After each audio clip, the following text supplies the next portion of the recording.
Hello everyone. Today I am going to start anticoagulant agents. In today's lecture we will discuss about anticoagulant agents, classification of anticoagulant agents and explanation of different classes of anticoagulant agents.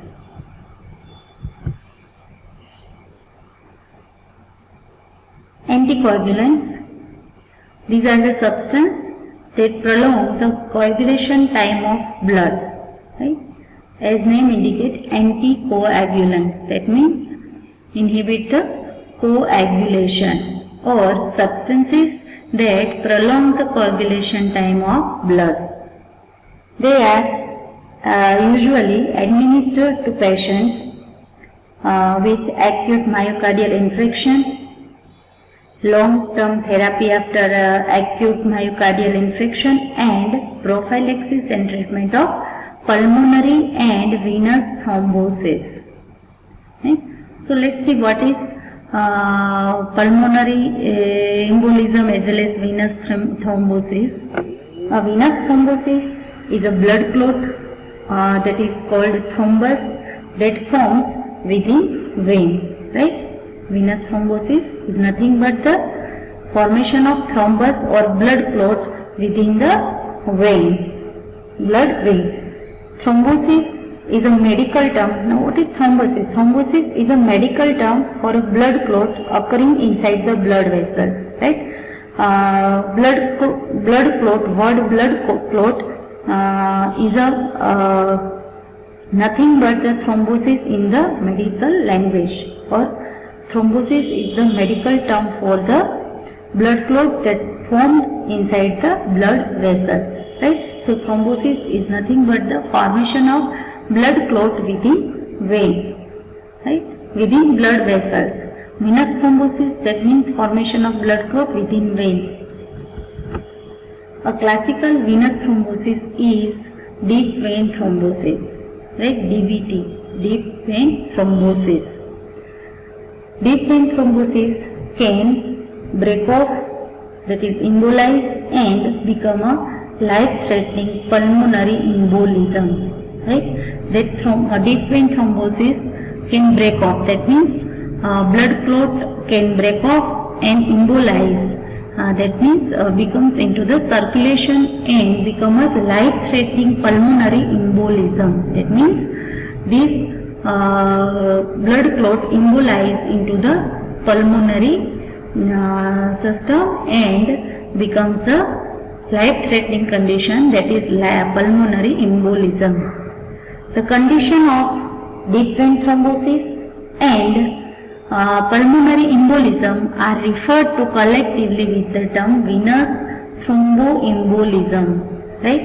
After deep vein thrombosis, blood clot get broken off and embolized into the pulmonary system, right? So this collectively condition is known as the venous thromboembolism, right?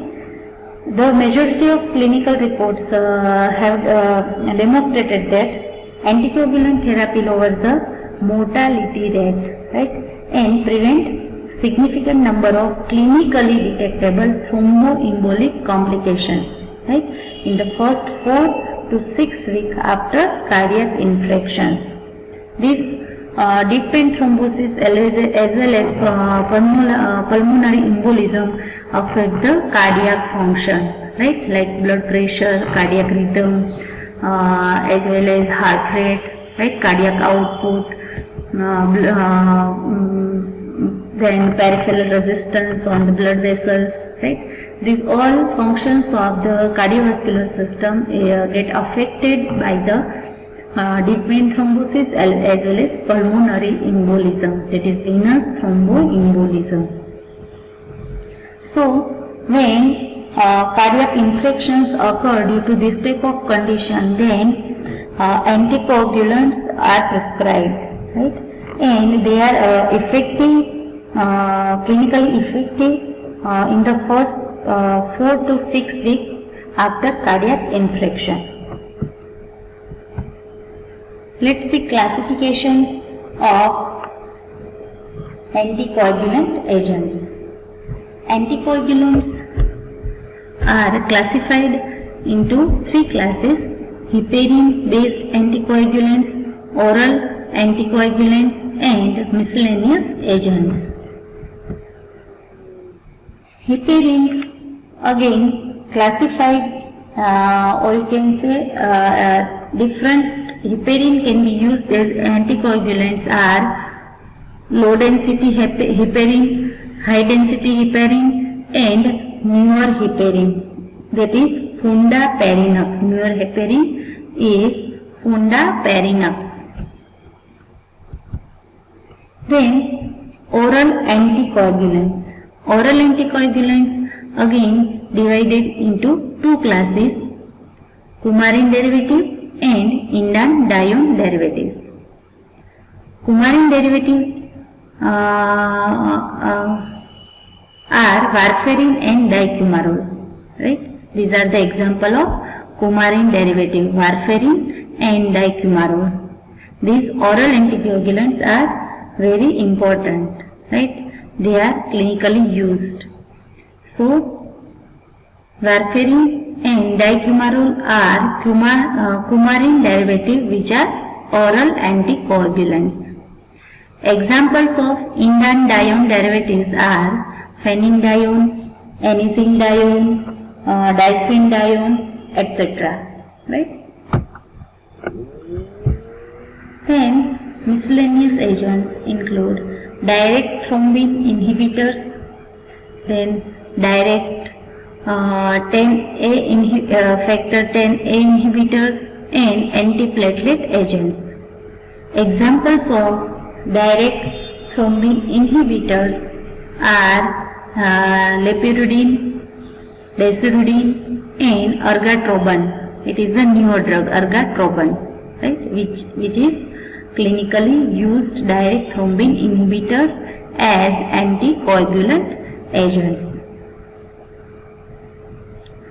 Then examples of direct factor 10A inhibitors: rivaroxaban and otamixaban, as well as edoxaban, betrixaban, apixaban, etc. Right? These are the direct factor 10A inhibitors. Right? So see, direct thrombin inhibitors inhibit the function of thrombin. Right? As we know that prothrombin is converted into thrombin. Thrombin is the activating form of prothrombin. Then thrombin activate the fibrinogen into the fibrin, right? And then coagulation process completed. So here these drugs inhibit the thrombin. That's why it does not activate or cannot activate the fibrinogen into fibrin. That's why there is a no formation of fibrin. If fibrin is not formed, then clotting or cross-linked of fibrin with blood does not occur. Right? That's why there is a no coagulation. Right? So this drug lepirudin, desidudin, as well as ergotroban inhibit the thrombin. They directly inhibit the function of thrombin. That's why there is an inhibition of formation of fibrin and finally coagulation. Then direct factor 10A inhibitors. 10A is the clotting factor and it is very important clotting factor. It is also known as the prothrombin activator protein. Right? Clotting factor 10A is known as the prothrombin activator protein. This 10A factor activates the prothrombin to the thrombin, and then thrombin activates the fibrinogen to the fibrin, and fibrin makes the clot, right? So, and complete the coagulation process and form clot. This drug, rivaroxaban, otamixaban, as well as edoxaban, etc. These drugs directly inhibit the prothrombin activator protein, that is factor 10A, and that's why inhibition of the activation of prothrombin to thrombin. and that's why inhibition of formation of fibrin and ultimately leads to inhibition of the coagulation process. Right? Then antiplatelet agents. Example is clopidogrel. This drug we discuss later on. Now let's see structures of different anticoagulant agent. First one is heparin, then fondaparinux. Fondaparinux is the newer heparin derivative, right? Next, warfarin.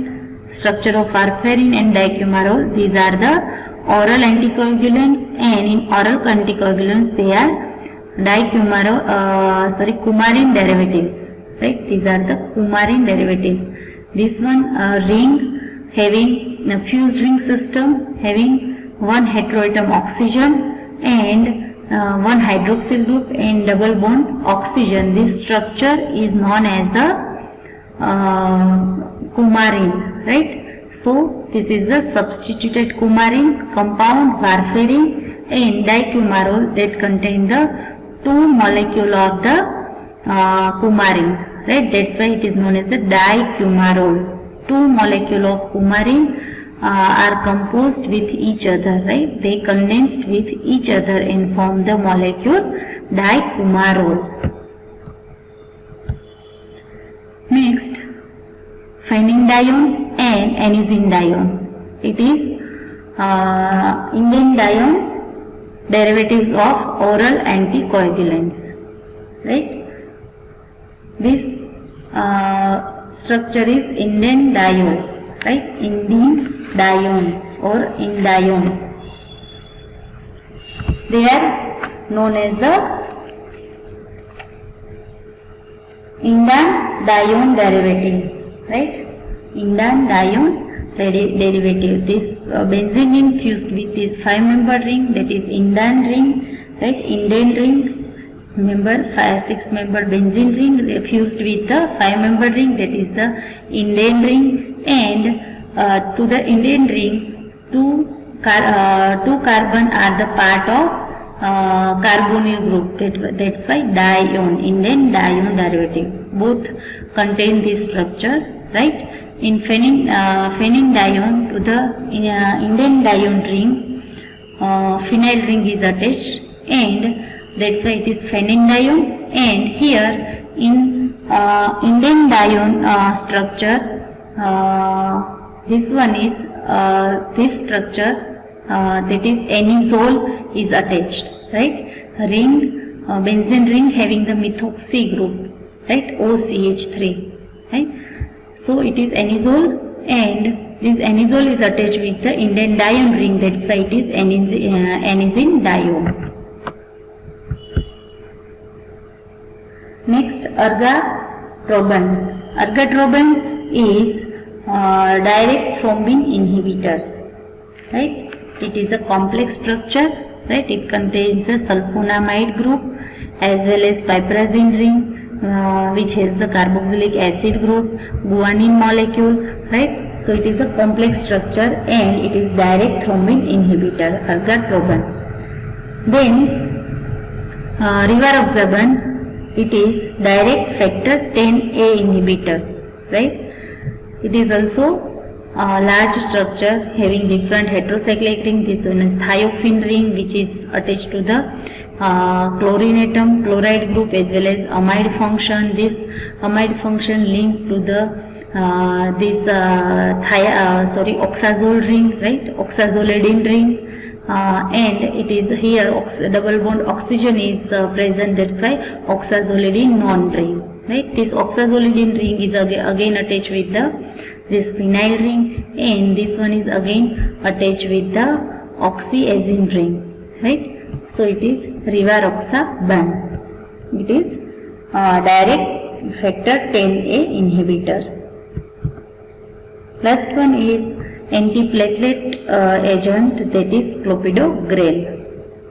It is also contain heterocyclic ring, thiophene, that is fused with the piperidine ring, right? And it is attached with the this ester linkage as well as phenyl ring, which is again substituted with chlorine atom. Let's see the different anticoagulant agent. First one is heparin based anticoagulants. It is composed of, heparin is composed of heterogeneous mixture of straight chain sulfated and negatively charged mucopolysaccharides of the molecular weight range of 5 to 30 kilodalton.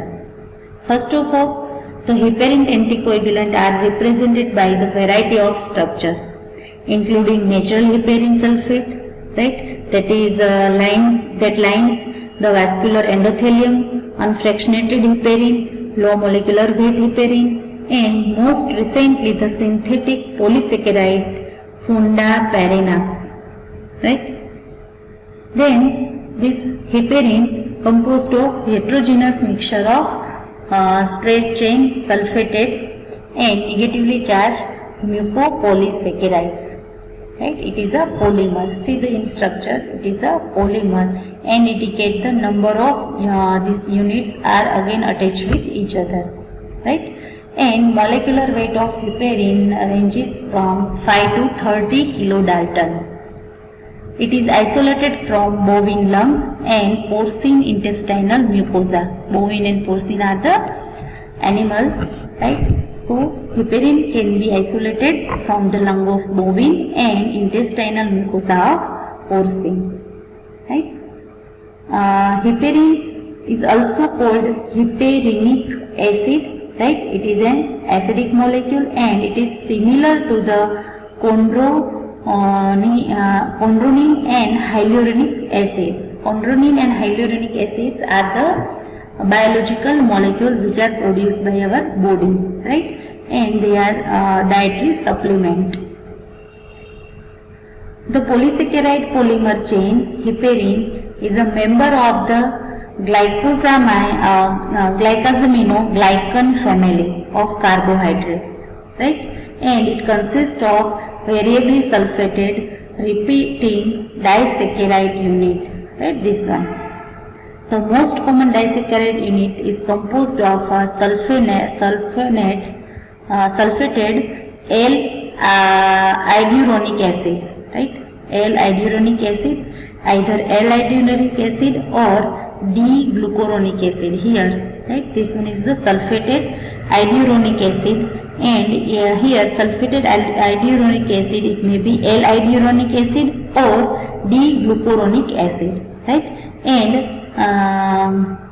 N-sulfated, this one N-sulfated glucosamine, right? This disaccharide unit is common and it is repeated, right? And form the large heparin molecule, right? It is the unit, disaccharide molecule is the unit of the structure of heparin, and this disaccharide molecule is composed of two molecules, that is the sulfated iduronic acid and sulfated iduronic acid, it may be L-iduronic acid or D-glucuronic acid, right? And the second molecule is N-sulfated glucosamine. Here on the nitrogen atom, here sulfate group is present, that's why N-sulfated D-glucosamine.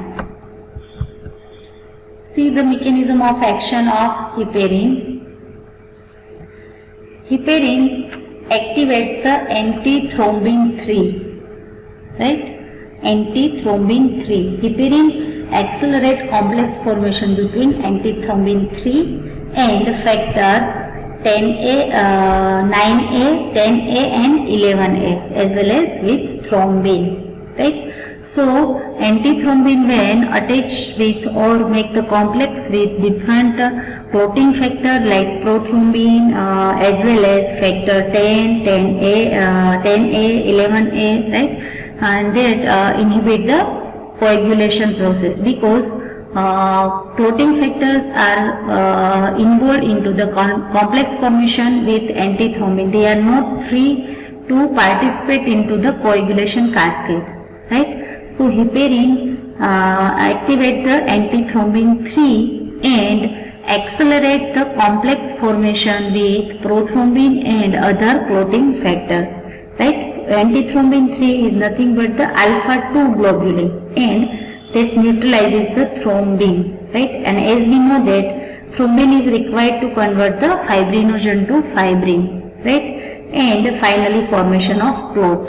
So here antithrombin 3 neutralize the thrombin, that means inhibit the thrombin, they form the complex with the thrombin. That's why thrombin is not free to activate the fibrinogen, right? So fibrinogen is not get activated into the fibrin, and that's why no fibrin clot formation occur.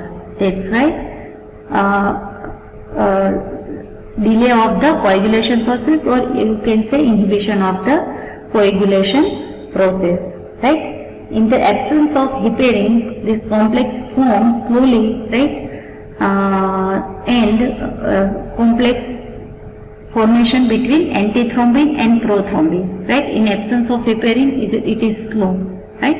But in presence of heparin, right, lysine residue on antithrombin bind rapidly with the heparin and get activated, right? And that's why activity of the antithrombin 3 increases 1000-fold and easily bind with the thrombin and neutralize its action, right? So there is a no formation of fibrin, and that's why no fibrin clot formation occur. And like this, heparin produces its anticoagulant activity.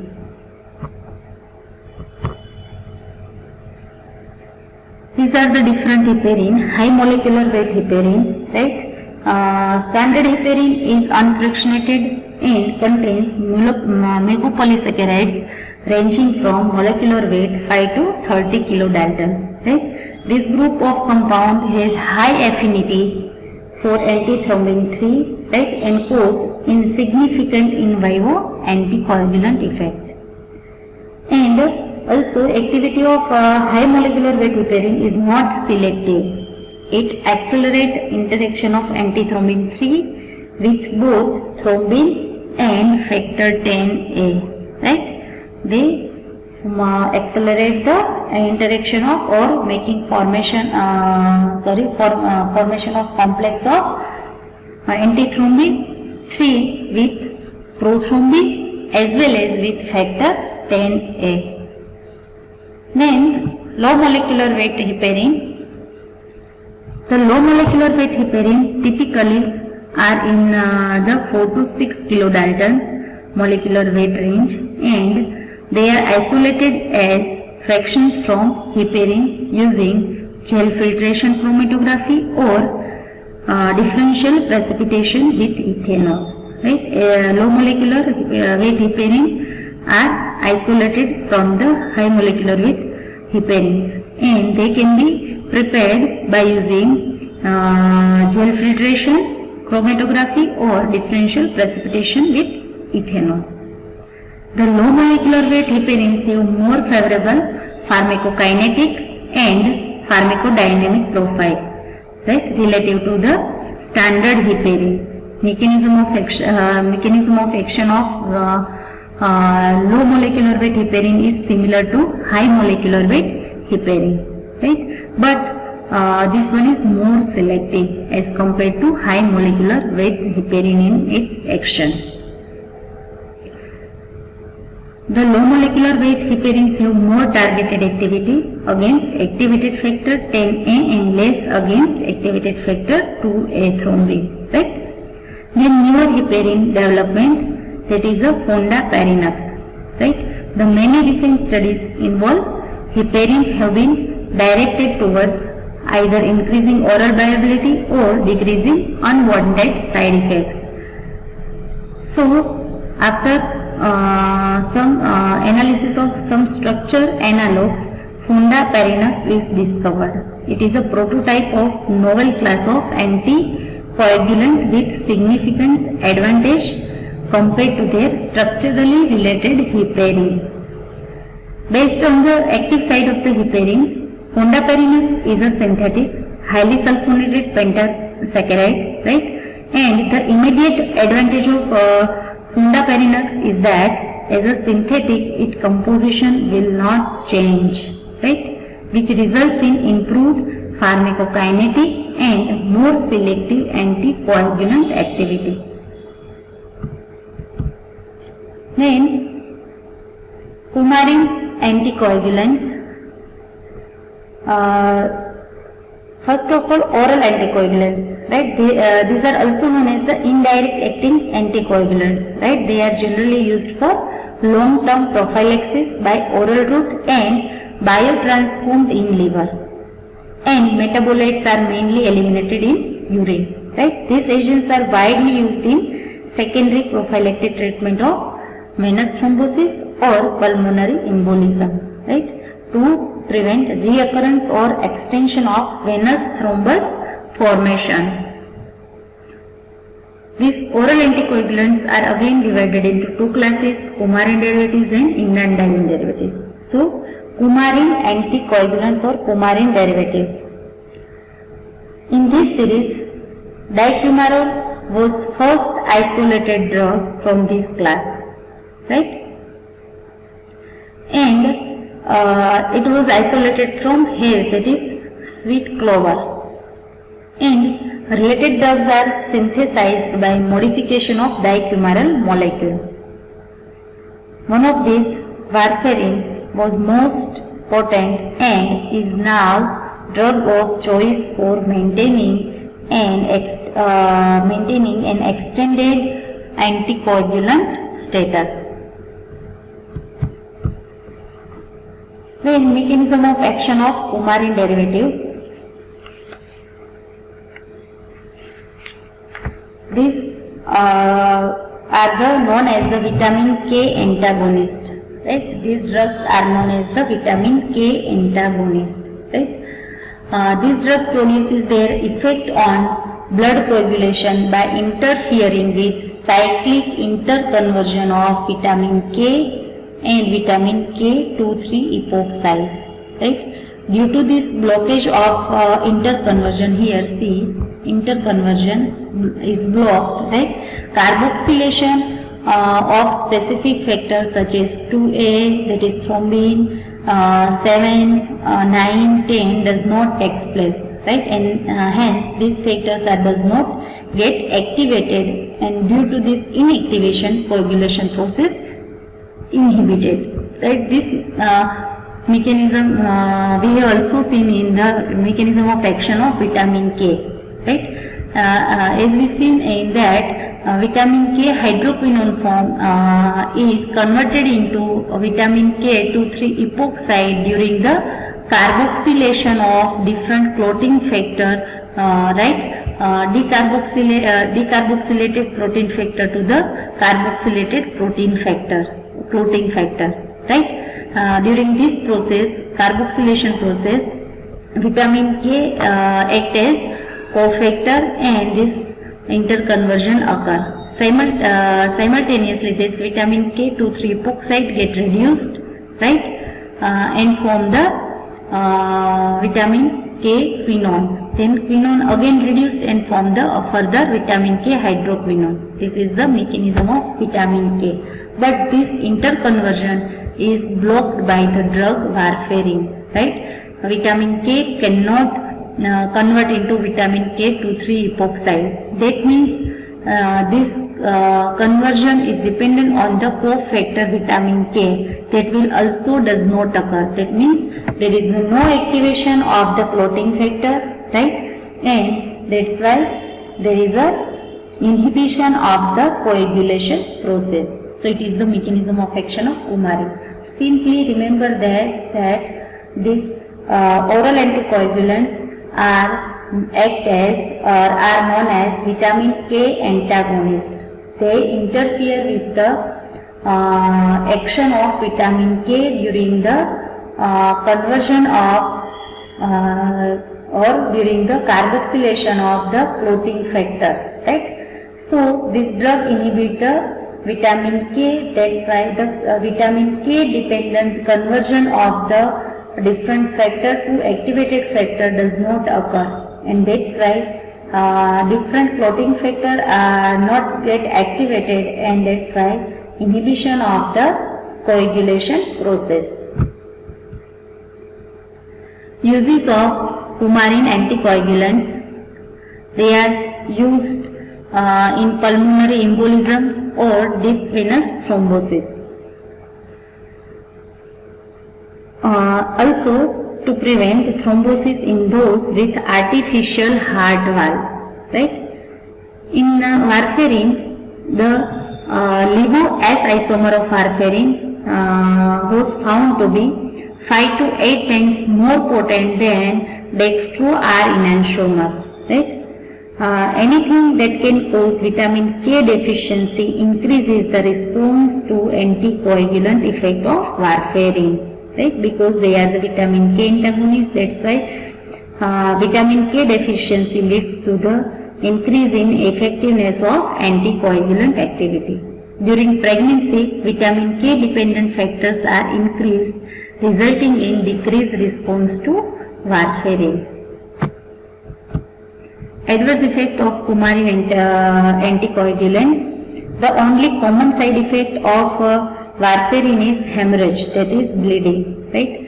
Rare but serious complication is necrosis, right? That is resulting from the treatment with warfarin, that is known as the warfarin necrosis, right?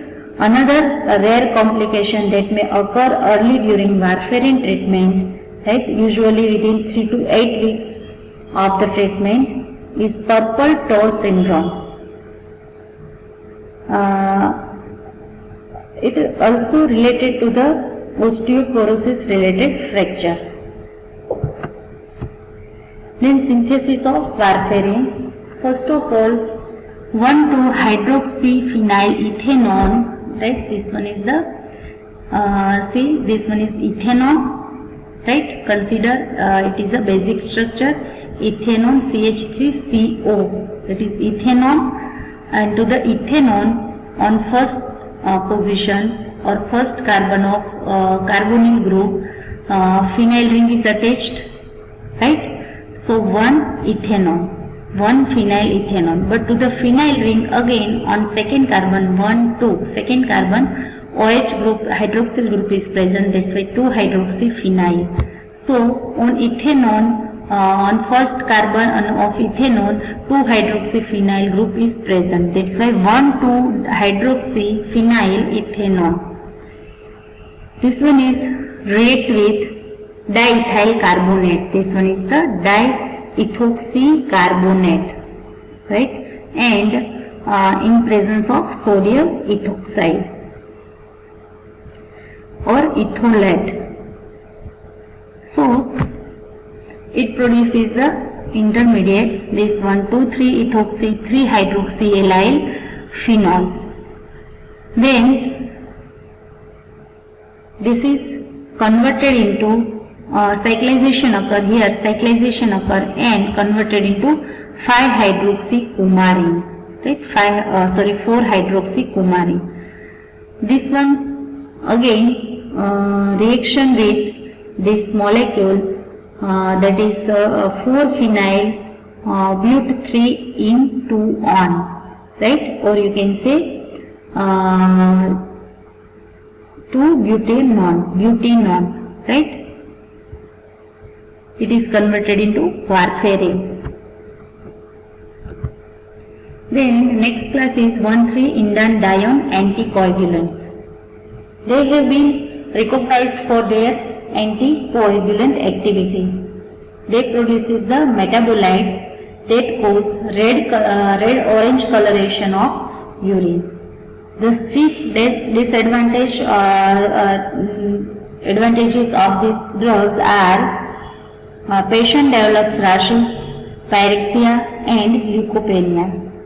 And owing to serious side effects, their use is no longer recommended and are reserved for those patients who do not tolerate coumarin derivatives, right? Only in one condition they are used, in patients they do not tolerate coumarin derivatives, right? Otherwise there is not recommended. Examples are phenandione and anisindione. And its mechanism of action is similar to the coumarin derivatives. They also act as vitamin K antagonist. Clopidogrel, it is anti-platelet agent. It gets metabolized in the liver by hydrolysis to give inactive metabolite.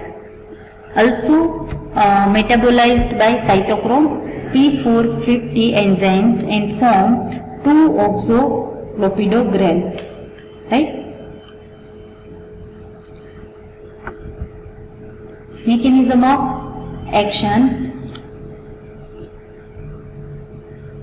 This 2-oxoclopidogrel which on further metabolism gives an active metabolite, that is thiol derivative of clopidogrel. Right? Thiol derivative of clopidogrel is active metabolite. Mechanism of action, it inhibits platelet aggregation by blocking the G1 coupled platelet adenosine diphosphate receptor. Right? This is a prodrug and is activated by the help of cytochrome enzymes. On activation, it irreversibly binds and inhibits ADP receptor, which is involved in the activation of platelets and their aggregation. So ultimately inhibit the platelet aggregation. Uses, it is used as an antiplatelet drug to reduce the risk of heart disease and stroke. Right? As you know that during the bleeding, platelets get activated and cause the platelet aggregation and inhibit the bleeding. So in short, help to coagulate the blood during bleeding. This drug clopidogrel inhibit the platelet aggregation. That's why inhibit the coagulation process. That's why it acts as anticoagulant agent. Right? So it is used as an antiplatelet drug to reduce the risk of heart disease and stroke. It is used along with anticoagulants for the prevention of thrombosis. It is used with aspirin to prevent blood clots after certain surgical procedures like cardiac stent. Right? So, like aspirin, clopidogrel also produces the antiplatelet action, that is inhibition of the platelet aggregation. That's why inhibition of the coagulation process. Here, anticoagulant agents is completed. Thank you.